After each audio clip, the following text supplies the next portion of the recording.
আমাকে এক বোন একটি ফোন দিয়েছিল। তার প্রশ্ন ছিল তার হাজব্যান্ড তাকে যৌতুকের জন্য মারধর করে এবং সে একজন আইনজীবীর মাধ্যমে একটি মোকদ্দমা দায়ের করে। সেই মোকদ্দমায় ওয়ারেন্ট হয়। ওয়ারেন্টে তার হাজব্যান্ড একজন আইনজীবী ধরে জামিন নেয়। জামিনের শর্ত ছিল আপোষের শর্তে, কিন্তু পরবর্তীতে সেই আপোষ আর করা হয়নি। অনেকবার চেষ্টা করার পরেও ওই বাদীনি ব্যর্থ হয়। এখন ওনার প্রশ্ন হচ্ছে, পরবর্তীতে কি এই মামলাটিতে আবার ওয়ারেন্ট জারি করা যাবে, অর্থাৎ তাকে কি জামিন বাতিল করিয়ে গ্রেপ্তার করানো যাবে কিনা, আর যদি যায় তাহলে প্রসিডিউর কি, আর যদি না যায় তাহলে প্রসিডিউর কি। আমি অ্যাডভোকেট ইমরান প্র্যাকটিস করছি নিয়মিত ঢাকা জজ কোর্টে। ভিডিওটি শুরু করার আগে অবশ্যই আপনারা আমার চ্যানেলটি সাবস্ক্রাইব করবেন, আর যদি ইতিমধ্যেই সাবস্ক্রাইব করে থাকেন অবশ্যই আপনাদেরকে ধন্যবাদ জানাতে আমি পারদর্শী। এখন প্রশ্ন হলো, যৌতুকের মোকদ্দমা দায়ের করার পরে ওয়ারেন্ট হয়েছে এবং আপোষের শর্তে জামিন নিয়েছে।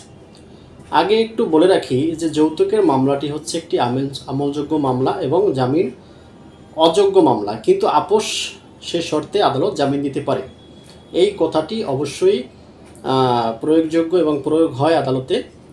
যৌতুক নিরোধ আইন 2018 সালের 8 ধারায় এই কথাটি স্পষ্টভাবে বলা আছে।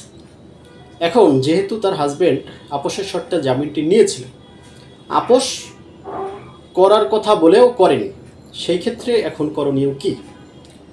জামিন বাতিলের যে দরখাস্তটি ওনার আইনজীবী দিবে বা জামিন বাতিলের দরখাস্ত দেওয়ার যে ধারা, সেটি হলো 497(5) ধারা অনুযায়ী জামিন বাতিলের দরখাস্ত দিতে পারবে। কিন্তু জামিন বাতিলের দরখাস্তের কোন কোন গ্রাউন্ডসে দিবে সেই কথাটি 497(5)-এ বলা নেই। তাহলে কোন জায়গায় এই কথাটি বলা আছে? এই বিষয়ে একটি মামলা রয়েছে, MD Shahabuddin versus state, case reported in 5X file plus high court division 205 প্যারা 6। মহামান্য হাইকোর্ট বিভাগ তাকে বলে যে মহামান্য হাইকোর্ট বিভাগ এই মামলায় 5টি জামিন বাতিলের গ্রাউন্ডসের কথা বলেছেন। আমি 5টি গ্রাউন্ডসের কথা আপনাদের এখন বলবো। সেই 5টি grounds: number 1, if he commits act of violence in revenge, অর্থাৎ যদি সে প্রতিশোধের জন্য সহিংস আবার কাজ করে, অর্থাৎ যদি প্রতিশোধ প্রবণ হয়ে সেম কাজটি করে, তাহলে জামিন বাতিল করতে পারবে। Number 1। Number 2, where the person on bail during the period of bail commits same offence again, অর্থাৎ সে যে বিষয় পেল, সে জামিনে যাওয়ার পরবর্তীতে যদি সেম অকারেন্সটি আবার করে, তাহলেও তার জামিন বাতিল হতে পারে বা বাতিল করতে পারে আদালত। Number 3, if he hampers the investigation, যদি তদন্তে সে ব্যাঘাত ঘটায়। 4 নম্বর, if he tamper with the evidence, যদি সে এভিডেন্সগুলো ধ্বংস করে ফেলে।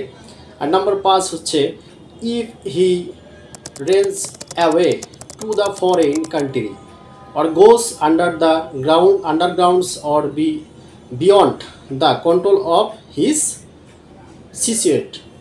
কথা হলো, যদি সে আদার কান্ট্রিতে চলে যায় এরকম সম্ভাবনা থাকে, অথবা সে আন্ডারগ্রাউন্ড হয়ে যায়, এরকম যদি সিচুয়েশন তৈরি হয়, তাহলেও জামিন বাতিল করতে পারবে আদালত এই 5টি গ্রাউন্ডে জামিন বাতিল করতে পারবে এই ডিএলআর অনুযায়ী।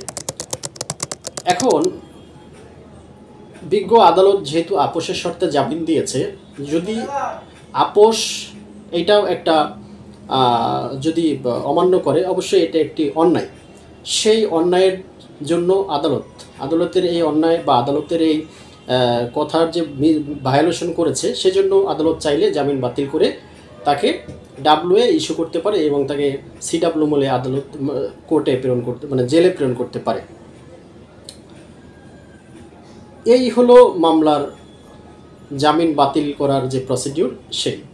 আর যদি জামিন বাতিল না করে, সেই ক্ষেত্রে মামলাটি ট্রায়ালে চলে যাবে, চার্জ গঠন হবে এবং আপনারা সাক্ষীর মাধ্যমে প্রমাণ করবেন যে সে যে যৌতুকটি চেয়েছে আসলেই এটা সত্য, আপনি মিথ্যা মামলা দায়ের করেননি।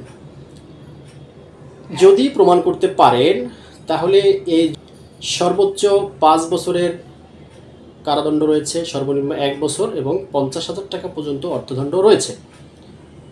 সুতরাং আপনি মামলাটি যদি প্রমাণ করতে পারেন তাহলে 1 থেকে 5 বছরের সাজা এবং অনূর্ধ্ব 50,000 টাকা পর্যন্ত অর্থদণ্ড আদালত দিতে পারে। ধন্যবাদ সকলকে, ভালো থাকবেন। যে কোনো